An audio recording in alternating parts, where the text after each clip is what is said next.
जय हिंद दोस्तों, आप सभी का स्वागत है सौरभ सिविल एकेडमी पे पत्र लेखन श्रृंखला की कक्षा में। आप लोग को पता है कि इस एकेडमिक प्लेटफॉर्म में हम लोगों ने सभी पत्र लाइन से पढ़ रहे हैं। हमने सरकारी पत्र पढ़ा, अर्ध सरकारी पत्र पढ़ा, कार्यालय आदेश पढ़ा, परिपत्र पढ़ा, ज्ञापन पढ़ा। अब हम नेक्स्ट पढ़ने जा रहे हैं अधिसूचना या विज्ञप्ति। आपको पता है कि इस चैनल पे सारे वीडियो फॉर्मेट जो आपको मिलते हैं ऑथेंटिक मिलते हैं। करंट अफेयर्स हमारे सेशन में चल रही है। हमने संज्ञा कंप्लीट कर दिया है। संज्ञा के बाद हम नेक्स्ट चैप्टर हम लिंग पढ़ाएंगे आपको। लिंग के बाद हम स्टार्ट करेंगे कोई और नया चैप्टर। उसके साथ साथ यूपी स्पेशल की क्लासेस भी सेशन में आपके चल रही हैं, तो आप लोग इस चैनल से जुड़े रह सकते हैं। वीडियो पसंद आए तो लाइक करिए, चैनल को सब्सक्राइब करिए और साथ ही साथ शेयर करिए, क्योंकि यहाँ पर आपको मैं बिल्कुल बोल्ड फॉर्म में पढ़ाता हूँ और साथ में एक मोटो लिख के पढ़ाता हूँ कि सिलेक्शन लेना है तो पेन उठाना है। मीन आप नोट्स बनाइए मेरे साथ। आप वह मत करिए कि बस आप स्टार्ट हो जाइए, चालू हो जाए, वैसा नहीं करना है। आपको प्रॉपर नोट्स बनाने हैं, आपको प्रॉपर नोट्स बनाने हैं अगर सिलेक्शन लेना है। चलिए स्टार्ट करते हैं फिर। जैसा कि आपको पता है कि हमारी जो शुरुआत होती है किससे होती है? परिभाषा से। परिभाषा लिखिए, पहले हेडिंग डालिए परिभाषा। परिभाषा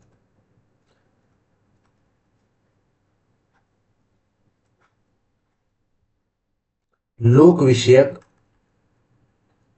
लोक विषयक महत्वपूर्ण मामले, महत्वपूर्ण मामले, लोक विशेष महत्वपूर्ण मामले, शासकीय निर्णयों,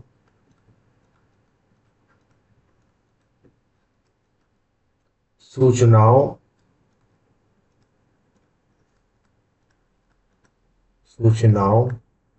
एवं अन्य सार्वजनिक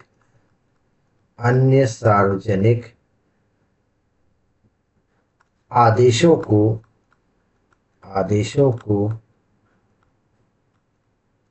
जनसाधारण को प्रेषित करना, जनसाधारण को प्रेषित करना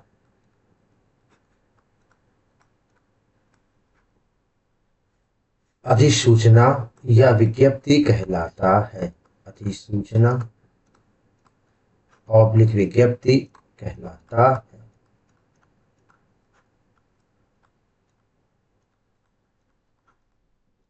मतलब क्या हुआ कि विज्ञप्ति जब भी लिखी जाएगी हमको जनसाधारण को सूचना देनी होगी। हमें सूचना किसको देगी होगी? जनसाधारण तक। कोई बात, सरकार की कोई बात अगर हमें जनसाधारण अर्थात पब्लिक को कोई सूचना पहुंचानी है तो उसके लिए हम अधिसूचना अथवा विज्ञप्ति का इस्तेमाल करेंगे। मतलब लोक विषयक महत्वपूर्ण मामले, मतलब ऐसे विषय जो लोगों से संबंधित हो, मतलब पब्लिक से संबंधित कोई विषय हो। किससे संबंधित होगा? पब्लिक से संबंधित कोई विषय होगा। शासकीय निर्णय, सरकार को डिसीजन हुआ, सूचना, कोई सूचना हुई, एवं अन्य सार्वजनिक आदेश, कोई सार्वजनिक आदेश, ऐसा आदेश नहीं जो विभाग के अंदर चले, कोई गोपनीय आदेश, ये सब कोई मामला नहीं। ऐसे आदेश जो सार्वजनिक किए जा सकते हैं, ऐसे सार्वजनिक आदेश जो जनमानस तक पहुंचाना अति आवश्यक हो, ऐसे मामलों के लिए हम क्या जारी करते हैं? अधिसूचना या विज्ञप्ति जारी करते हैं। ठीक, चलिए अब हम नेक्स्ट में इसके पढ़ते हैं इसकी परिभाषा की विशेषताएं। मतलब विज्ञप्ति की विशेषता क्या क्या होती है? आपको हमारा फॉर्मेट पता है कि पहले परिभाषा पढ़ते हैं, परिभाषा के बाद क्या पढ़ते हैं? विशेषताएं। इसकी विशेषताएं में पहला आपको पता है कि पहला क्या है? उद्गम। पहला क्या है? उद्गम है। तो उद्गम कहां से होगा? इसका उद्गम होगा सर्वोच्च प्राधिकारी। सर्वोच्च प्राधिकारी मतलब ये बिल्कुल हायर अथॉरिटी ही जारी करेगी। आप लोगों ने जैसे देखा होगा कि परीक्षाओं के फॉर्म निकलते हैं तो पेपर में विज्ञप्ति जारी होती है तो रजिस्ट्रार वगैरह जारी करते हैं।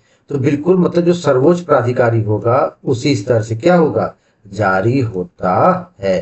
तो विज्ञप्ति की सबसे बड़ी विशेषता क्या है कि ये सर्वोच्च प्राधिकारी से जारी होता है।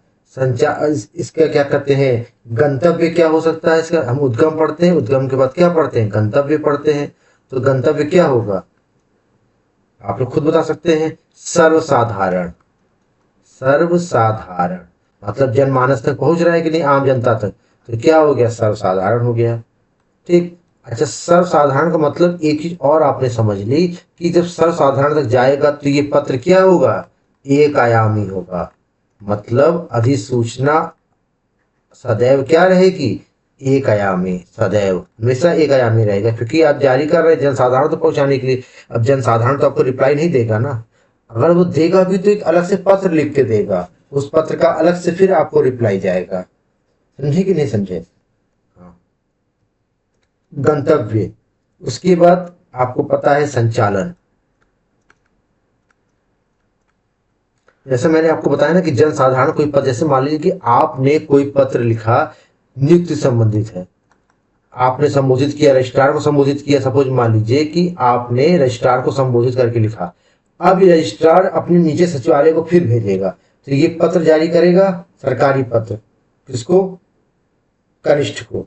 अब ये पत्र लिख के उसको उत्तर देगा वरिष्ठ को। देखिए यहाँ पे चैनल बन गया ना, लेकिन अधिसूचना जो होगी ये ऐसा कोई चैनल नहीं बनता है इसमें, इसलिए मैंने आपको बताया कि अधिसूचना जो क्या होती है, ये एक आयामी ही होती है। और जो बाकी जो अपने पत्र वगैरह पढ़े हैं ये सब क्या होते हैं, द्विआयामी होते हैं। अपने किसी, जैसे मैंने और भी पत्र बताया, डिपेंड करता है कि इसको प्रत्युत्तर चाहिए कि नहीं चाहिए। संचालन क्या होगा इसका, एक आयामी। संचालन क्या हो गया इसका, एक आयामी हो गया। एक आयामी, एक आयामी मतलब क्या हो गया, उच्च से निम्न, उच्च अधिकारी से निम्न, लिख लीजिए, इसको भी लिख लीजिए, उच्च अधिकारी से निम्न, उच्च अधिकारी से निम्न। उद्गम, गंतव्य, संचालन। संचालन के बाद इसकी विषय वस्तु क्या रहेगी,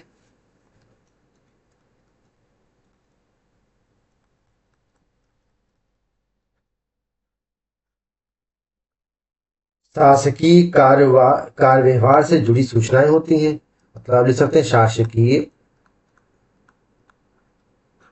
कार्यव्यवहार, कार्यव्यवहार से जुड़ी सूचनाएं।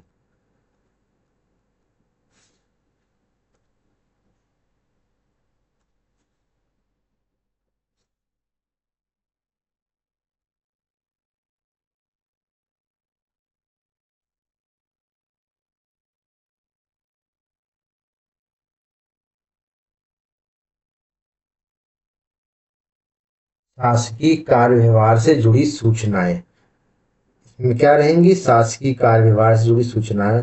ठीक है। अच्छा, पांचवा क्या होगा, इसकी भाषा शैली। सब में पूर्ण नाम जरूर लगाइएगा, यहाँ तो क्या होगी, भाषा शैली। अच्छा, आप बताइए इसकी भाषा शैली क्या हो सकती है। हम सर्वसाधारण को सूचित कर रहे हैं, ठीक है, वो तटस्थ भाव, तटस्थ भाव से लिखेंगे नहीं, किसी पक्ष तो लेंगे नहीं, हमको सीधे जारी करना है इसका। अन्य पुरुष शैली, अन्य पुरुष शैली, और अभिवादन, कॉमा समाप्ति सूचक, अभिवादन कॉमा समाप्ति सूचक शब्द नहीं। तो ना इनमें अभिवादन होगा, ना ही इसका कोई समाप्ति सूचक शब्द होगा। कुछ एक दो पॉइंट विज्ञप्ति में और बढ़ जाते हैं, जैसे इसका उद्देश्य क्या होता है, तो उद्देश्य कैसे रहते हैं, उद्देश्य, इसका उद्देश्य क्या है, सूचनार्थ हेतु, सूचना दी जा रही है। ठीक है, इसकी जारी किस लिए करेंगे, सूचनार्थ हेतु, मतलब हम सूचना पहुंचाने के लिए इसको जारी करते हैं। इसका प्रभाव क्या होता है, इसका प्रभाव होता है जनसाधारण तक। क्या प्रभाव होता है, जनसाधारण तक। क्योंकि ये पहुंचेगा, जनसाधारण तक जाएगा तो इसका प्रभाव क्या है, जनसाधारण तक जाएगा। उद्देश्य क्या होगा, सूचनार्थ हेतु। हमने आपको देखी विज्ञप्ति जारी हुई कि नोटिफिकेशन एक आया, विज्ञप्ति में तो नोटिफिकेशन आ गया कि ये भर्ती निकली है, तो केवल आपको बता दिया। अब आपकी इच्छा है भरिए, नहीं इच्छा है नहीं भरिए, कोई कंपेल तो है नहीं ना कि आपको माने भरे ही। जैसे लिखा कि सभी ग्रेजुएशन किए हुए लोग भर सकते हैं, तो सभी भरेंगे, लेकिन सभी नहीं भरेंगे तो कोई इसमें बंधन नहीं है ना। तो इसीलिए उसका उद्देश्य क्या है, सूचनार्थ हेतु। प्रभाव क्या, जनसाधारण तक, जितने भी पब्लिक है सबके पास ही जाएगा कि नहीं जाएगा। तो इसीलिए इसका जो प्रभाव है ये क्या है, जनसाधारण तक है। और इसका उद्देश्य क्या है, केवल सूचनार्थ हेतु इसको जारी किया जाता है। इसका महत्व क्या है, इसका महत्व लिख लीजिए आप। महत्व इसका है, इसके माध्यम से, इसके माध्यम से शासन प्रशासन, शासन अथवा प्रशासन अपने दायित्वों को पूरा करता है। जो भी दायित्व है, लोगों की भर्तियां निकालना, नियुक्ति निकालना, ये दायित्व है ना शासन प्रशासन का, दायित्वों को पूरा करता है, पूरा करता है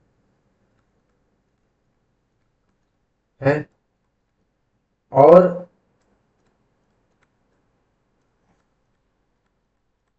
विभिन्न सूचना सूचना जनसाधारण तक पहुंचाता है, जनसाधारण तक पहुंचाता है। ओके, मतलब क्या कह रहा है कि अपने दायित्व पूरा किए उन्होंने, जो भी नियुक्ति वगैरह भर्ती वगैरह जो इन्फॉर्मेशन उनको पहुंचानी थी जनसाधारण तक पहुंचाई, और अपने दायित्वों को उन्होंने क्या किया, पूरा किया। इसको समझते हैं। विशेषता, उद्गम सर्वोच्च प्राधिकारी स्तर से, मतलब कि किसी भी कार्यालय विभाग का जो सबसे उच्च प्राधिकारी अधिकारी होगा वही इसको जारी करेगा। कहाँ तक पहुंचेगा, ये जनसाधारण तक जाएगा, जितनी भी पब्लिक है सबको जाएगा। जैसे पेपर में विज्ञप्ति निकलती सभी के लिए रहती है। संचालन क्या होगा उसका, एक आयामी होगा। जब ये सर्वसाधारण तक जा रहा है तो इसका संचालन क्या होगा, एक आयामी ही तो होगा। विषय वस्तु क्या रहेगी, शासकीय कार्य व्यवहार से जुड़ी सूचनाएं, जो भी शासन से जुड़ी सूचनाएं रहेंगी वो सब इसमें रहेंगी, नियुक्ति भर्ती। भाषा शैली, तटस्थ भाव। अन्य पुरुष शैली, अभिवादन समाप्ति सूचक शब्द नहीं, ना अभिवादन शब्द रहेंगे ना समाप्ति सूचक शब्द रहेंगे, और ये अन्य पुरुष शैली तटस्थ भाव में लिखा जाएगा।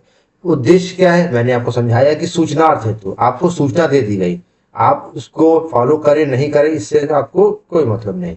प्रभाव, जनसाधारण तक, जनसाधारण तक जा रहा है पूरी पब्लिक को, उसका प्रभाव तो उस पर पड़ेगा ही पड़ेगा। महत्व इसका क्या हुआ, इसके माध्यम से शासन प्रशासन अपने दायित्वों को पूरा करता है, विभिन्न सूचना जनसाधारण तक क्या है, पहुंचाता है। चलिए अब इसके हम प्रारूप को पढ़ते हैं। प्रारूप के बाद हम क्या देखेंगे, इसका एक उदाहरण देखेंगे।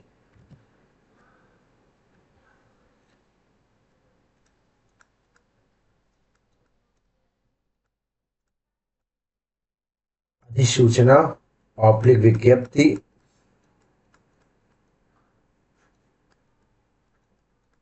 प्रारूप।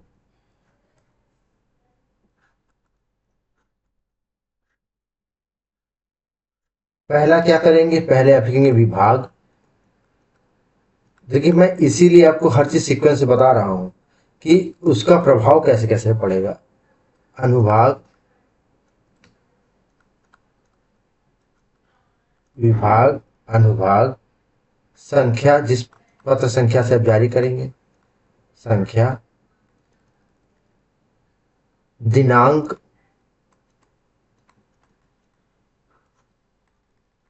फिर दिनांक में कॉमा देंगे, कॉमा के बाद यहां आप लिखेंगे स्थान। स्थान के बाद क्या है, विज्ञप्ति, विज्ञप्ति लिख दिए, या अगर अधिसूचना है तो क्या लिख दिए, अधिसूचना लिख दिए। विज्ञप्ति लिख दिए या अधिसूचना लिख दिए। तो यही मैंने आपको ट्रिक भी बताई थी, विभाग, अनुभाग, संख्या, पत्रांक संख्या वही पत्र संख्या, दिनांक और विज्ञप्ति, ये 5 सीक्वेंस आप बिल्कुल क्या करेंगे, एकदम याद रखेंगे।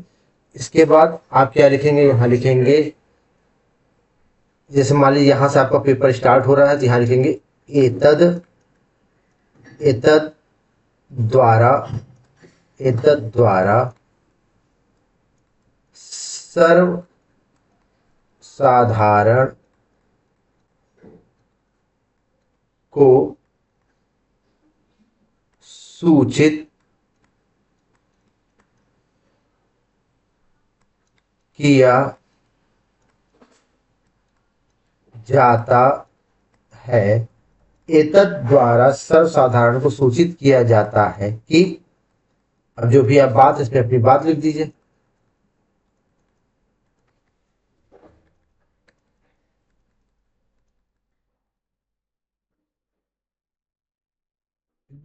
इसके बाद मैंने आपको बताया था पहला लिखते नहीं, दूसरा लिख के शुरुआत करते हैं।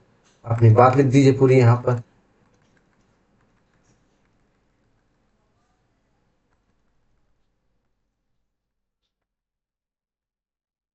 के बाद यहाँ पे पूर्ण विराम का ध्यान दीजिएगा। जहां जहां मैं पूर्ण विराम लगा रहा हूँ, कॉमा लगा रहा हूँ, उस बात का विशेष ध्यान देंगे। इसके बाद यहां लिखेंगे आज्ञा से। यहां क्या लिखेंगे आप? लिखेंगे आज्ञा से। आज्ञा से, आज्ञा से के बाद आप लिखेंगे यहाँ हस्ताक्षर। जो व्यक्ति होगा अपना हस्ताक्षर करेगा, हस्ताक्षर। हस्ताक्षर के बाद वह व्यक्ति अपना नाम लिखेगा, जो भी उसका नाम होगा। नाम के बाद क्या लिखेगा? पदनाम। और पदनाम लिखने के बाद आप क्या करेंगे? पूर्ण विराम लगाएंगे। पूर्ण विराम कॉमा का पत्रों में आप विशेष महत्व है और आप इस चीज पे ध्यान भी देंगे।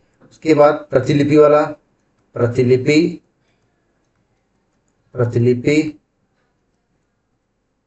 निम्न को आवश्यक कार्यवाही हेतु प्रेषित, हेतु प्रेषित।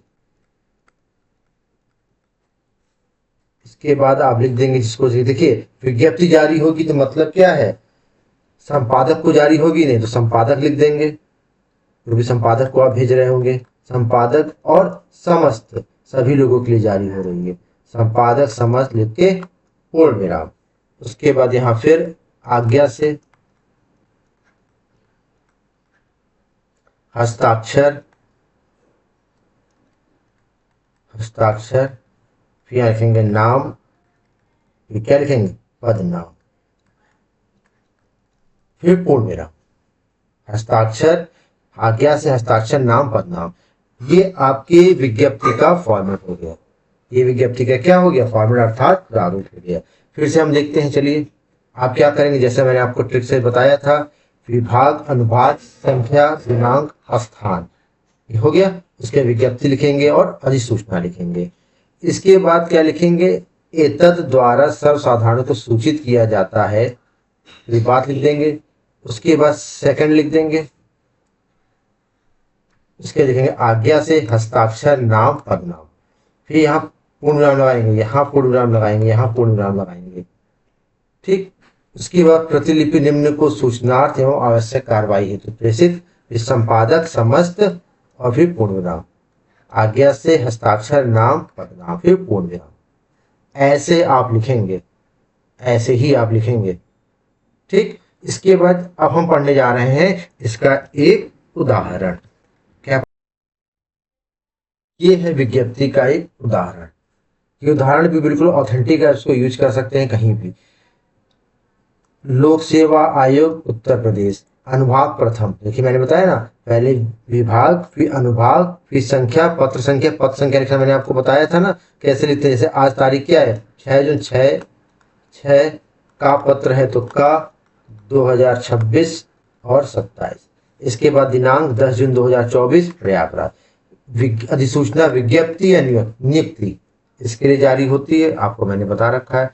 आप सेम लिखेंगे। देखिए सबसे कठिन सरकारी पत्र क्या फॉर्मेट है? कठिन अर्थात मतलब सरल वो भी है, पर वो थोड़ा ज्यादा ब्रॉड है। एतद दा पे हलंत लगाएंगे। द्वारा सर्वसाधारण को सूचित किया जाता है कि आयोग द्वारा आयोजित समीक्षा अधिकारी, सहायक समीक्षा अधिकारी परीक्षा हेतु ऑनलाइन आवेदन दिनांक 25 जून 2024 से आयोग की वेबसाइट www.uppscnic पर दोपहर 12 बजे से उपलब्ध होगा। ये आपने इंफॉर्मेशन दे दी। दूसरा, पहला लिखते हैं, दूसरा लिखते हैं। परीक्षा का विस्तृत विज्ञापन आयोग की वेबसाइट पर दिनांक 20 जून 2024 से उपलब्ध रहेगा। इच्छुक अभ्यर्थी होता, अभ्यर्थी नहीं होता, अभ्यर्थी उक्त, क्योंकि शुद्ध अशुद्ध में पूछता है, उक्त दिनांक से अंतिम दिनांक 24 जुलाई तक अहर होने तक की स्थिति में आवेदन कर सकते हैं। तो अब एप्लीकेबल है तो आवेदन करिए। रिक्तियों का विवरण, शैक्षिक अर्हता, आयु सीमा व अन्य सभी विवरण हेतु अभ्यर्थी आयोग की वेबसाइट लॉगिन करें। देखिए इंफॉर्मेशन दे दी ना कि आपने सूचना जन, ये जितने भी छात्र हैं वो जन साधारण हैं, वो आम पब्लिक है, इन सभी तक ये क्या जा रही है, ये सूचना जा रही है। तो उसको क्या कहेंगे, अधिसूचना या विज्ञप्ति। अब फिर यहाँ क्या लिख देंगे, आज्ञा से, फिर सिग्नेचर देंगे। सिग्नेचर ऐसे ही बताइएगा, मैं बार बार आपसे कह रहा हूँ, हर लेक्चर में कहता हूँ, नाम नहीं लिखेंगे। आबासा, और आबासा क्या है, सचिव, और पूर्ण विराम। देखिए पूर्ण विराम कॉमा का इतना ध्यान रखिएगा आप लोग, ताकि गलती ना हो। देखिए बहुत सरल विज्ञप्ति, सरल है। अब सबसे बड़ा जो आपका बचेगा वो अनुस्मारक बचेगा, थोड़ा बड़ा, क्योंकि अनुस्मारक में ज्ञाप भी आता है, सरकारी भी आता है, अर्ध सरकारी भी, तीनों फॉर्म में लिखा जाता है। इसलिए मैं अनुस्मारक आपको सबसे आखिरी में बता रहा हूँ। ठीक, तो लोक सेवा आयोग अनुभाग संख्या दिनांक अधिसूचना एतद द्वारा लिख दिया आपने, पूरी बात लिखी, यहाँ पे पूर्ण विराम लगाया। ये पहली लाइन यहाँ से बात करेंगे, यहाँ से नहीं करेंगे, फिर दूसरा, फिर तीसरा, और फिर आगे से। तो आज हमने ये अधिसूचना विज्ञप्ति कंप्लीट कर ली। नेक्स्ट लेक्चर में अनुस्मारक पढ़ेंगे। हमारे चैनल पे करंट अफेयर्स भी आप पढ़ सकते हैं। बहुत अच्छे करंट अफेयर्स है। मैं 30 MCQ आपको कराता हूँ, तो बहुत ही अच्छे MCQ कराता हूँ मैं। UPPSC और UPSC लेवल के कराता हूँ मैं। और हिंदी में पढ़ा रहा हूँ, संज्ञा खत्म कर दिया है मैंने, अब मैं लिंग पढ़ाऊंगा आपको। पत्र लेखन श्रृंखला चल रही है, इसके बाद मैं आपको निबंध श्रृंखला चालू करूंगा। और उत्तर प्रदेश विशेष में भी आप इस समय हम आपको हेडक्वार्टर्स पढ़ा रहे हैं, और आज हम आपको एयरपोर्ट्स के बारे में भी पढ़ाएंगे। आप इन सब के लिए जुड़ सकते हैं। ये सभी लेक्चर फ्री ऑफ कॉस्ट हैं। PDF आपको हमारे टेलीग्राम चैनल पे मिल जाएगी। ठीक है, चलिए तब तक के लिए जय हिंद, जय भारत।